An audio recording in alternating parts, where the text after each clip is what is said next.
वास्तूमधला महादोष म्हणजे मला सांगायचं आहे आवर्जून सगळ्यांसाठीच, की जिथे ब्रह्मस्थानात वॉशरूम असेल हं. किंवा ब्रह्मस्थानात जिणा असेल, त्यांनी ती वास्तू बिलकुल घेऊ नये.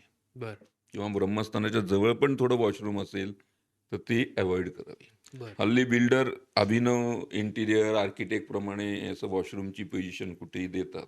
हं.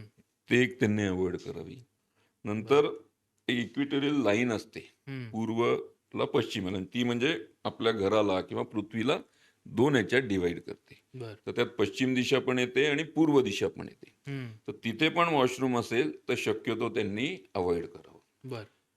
आता दुसरं जेव्हा तुम्ही व्यावसायिक वास्तू बघायला जाता, तेव्हा कुठली दक्षता घेतली पाहिजे सगळ्यात प्रथम? तर हल्ली बऱ्याच बिल्डिंगमध्ये आपण बघतो, की ते आपल्या ऑफिसच्या दक्षिण दिशेला असे मध्येच लिफ्ट काढतात. हं. दक्षिण दिशेला. म्हणजे ती आपल्या ऑफिसच्या आत नसते, ती बाहेरून उघडणारी असते. तर तिथे पण काय होतं, की नकळत आपल्या ऑफिसची दक्षिण दिशा खाली खोलगट खड्डा तयार होतो. हां. आणि मग तिथे प्रचंड लॉसेस स्टार्ट होतात. त्यामुळे ओके. ती पण वास्तू आपण घेऊ नये, जिथे दक्षिणेकडनं लिफ्ट आपल्या लगतच गेलेली आहे. हं, हं. ही पण वास्तू बिलकुल घेऊ नये.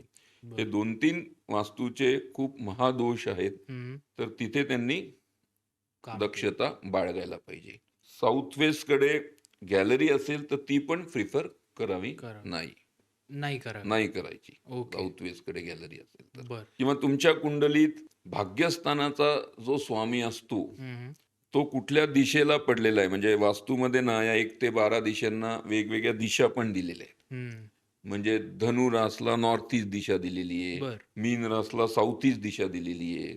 वृश्चिक रासला साउथ वेस्ट आणि एस-एस-डब्ल्यू दिलेली आहे. हं, तर ते पण तिथे जर स्वामी तिथे असेल तुमच्या भाग्यस्थानाचा, तर हं. तिथं तुमची देवघराची जागा होते आणि तिथं वॉशरूम असेल, तर ती पण तुम्ही अव्हॉइड करा. अव्हॉइड केली पाहिजे. 100% अव्हॉइड करा.